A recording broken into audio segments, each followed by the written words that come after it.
A new chapter in the way countries trade and is in line with the AU's bid to see African nations trade more with each other. Speaking in Kenya during the end of his state visit, the president said the visit was significant as the two countries are economic and political powerhouses in their respective regions. Mr. President, thank you for joining us. This trip has been described as historic for both Kenya and South Africa. Why so? Historic in many ways, that there hasn't been exchange of state visit between the two countries for a long time. But also because of the two countries occupy very important places in their regions where they are, in the Eastern African Community and in SADC, because they are leading economies. Now, if those two come together to have agreements that will take the relations forward, it means it will impact very positively to the regions themselves, and therefore impact to what Africa has decided to do to integrate the economic regions that are in the continent.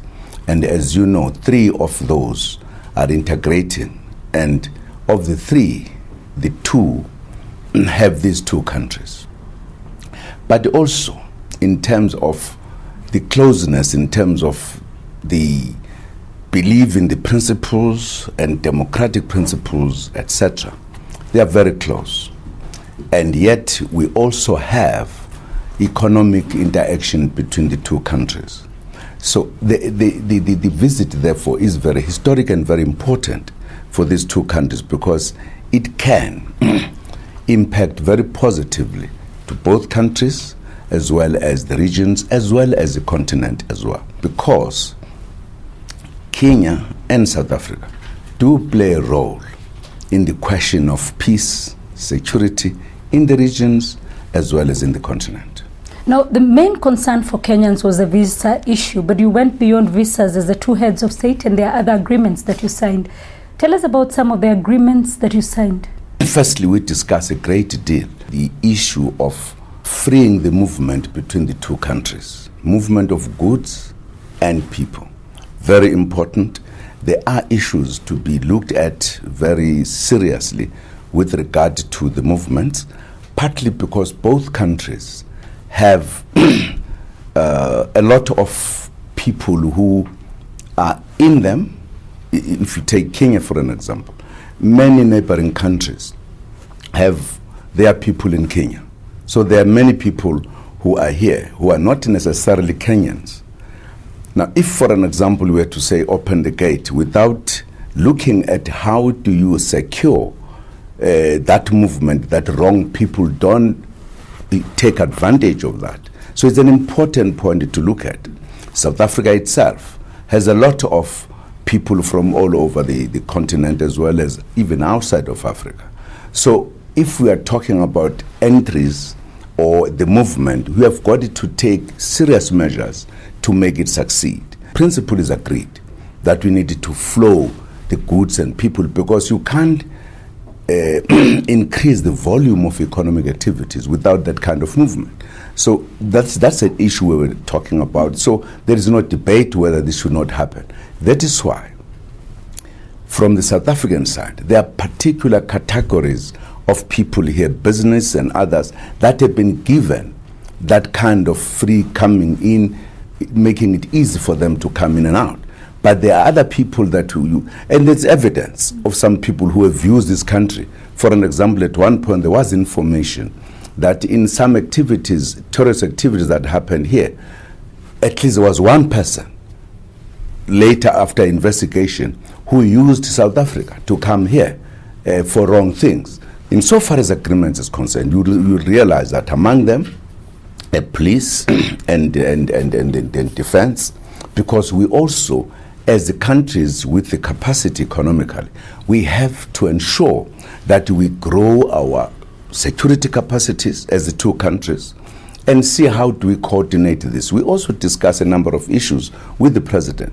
For an example, the issue of the conflicts that are taking place in some areas in the continent where all countries with the capacity ought to participate. We even discussed the issue of the standby force, which has been discussed for a number of years, and yet the problems are there. And then discuss the importance of a capacity like ASRIC, which the countries that have the capacity could move without depending on the resources from other countries who have conditions. So these are important matters between the two countries. And I must say, on all of these issues, we are at one. We agree. And then others that have been, for an example, in relation to economy, that again is to look at the obstacles, as the colleagues, brothers and sisters here said. There are some obstacles that need to be removed so that we can grow the economy. We also said, at the moment, the bulk of the economic relations is one-sided. How do we balance it? How do we grow it? So indeed, because we were talking with our ministers and the business delegations as well, we are clear that the message has gone to the right people. And we are saying, to see the urgency we attached to this, we are saying in the next meeting that will take place, we need a report, progress report as to what has happened. So we don't just want agreements that are going to remain on paper. We want to ensure that they would be implemented. So the issue of implementation was emphasized very seriously. Looking at the two regions, an economic powerhouse in the Southern African region, an economic powerhouse in the East African region, and yet the trade imbalance is very huge. Is it an issue of just the trade barriers, or do you think then the two countries need to look at diversifying the produce that they export to each other's countries? We need to diversify. Diversification must follow the identification of the niche areas or the areas where there are possibilities and opportunities. What is it that we need to do? If, for an example, we've got two countries, what the other country on the other side need, and what therefore do we do here to meet that need? So it needs a number of things to be done, quite a bit of economic research. On the domestic front, President, you formed a ministerial committee to deal with the ongoing university crisis. Kindly explain to us what would be the role of this committee and what differentiates it from the commission that had been formed earlier. With regard to education, since last year there were protests which led to me meeting the leadership of the universities as well as the leadership of the students together with the Department of Higher Education. The discussions ended up where we said the fees were not going to be increased this year. We will absorb that. But in the meantime, I established a commission to look into the question as raised of the free education. That commission has been sitting since last year, and people have been going to the commission to make submissions, either to justify or to say where the money will come if that was the agreement. Is it the right thing to do? Partly because, partially, this is being implemented in South Africa, the free education thing. In greatest details, I think I explained this yesterday. And therefore, the issue of discussing the fees, etc., is happening.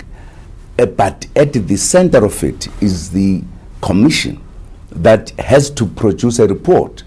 I think the progress report is going to be given in November, which deals with this issue very specifically. What has happened is that the students are protesting. They protest as if there is no process addressing this matter, and yet there is a process headed by a judge with people with expertise to deal with this matter. Now, they are pushing protests, and their approach is quite a problematic one, because they are not necessarily negotiating. For an example, they ought to go and make a presentation why they say this and give the details. But when they speak in public, they say we are not going to stop until our demand is accepted. Now, you don't negotiate like that. Now, that has led to a situation of violent protests, which has seen one life gone in Wits University. And we saw a bus a few days ago being burnt. We saw students fighting with stones. That has become violent. So we have then established this small committee to deal with the situation as it is, to calm down the situation, to engage whoever needs to be engaged. There are people who are part of it, who are part of the discussions. There are some institutions, there are some people who are talking to students. They must talk to the students to stop the violence. If people want to protest, it's a constitutional right, but you can't abuse that constitutional right and injure people and inconvenience other people. For an example, there are students who want to study and continue with their academic process. Now, you can't stop them. It is their constitutional right. Now, this committee, which is headed by a minister in the presidency, is dealing with that specific issue to discuss anything, including persuading those who want to make a contribution towards what is going to be an outcome of the commission. So they're not dealing with the fees. That's not their task. Their task is to deal with the current situation with whoever is part of what is happening. So that is the distinction between them and the work of the fees. The fees is a different matter. If people want to discuss the fees, as they discuss with them, they will direct them to the commission, where they must make presentation. Theirs is to deal with the people, to stop violence, to normalize the situation. That is the job of this small committee.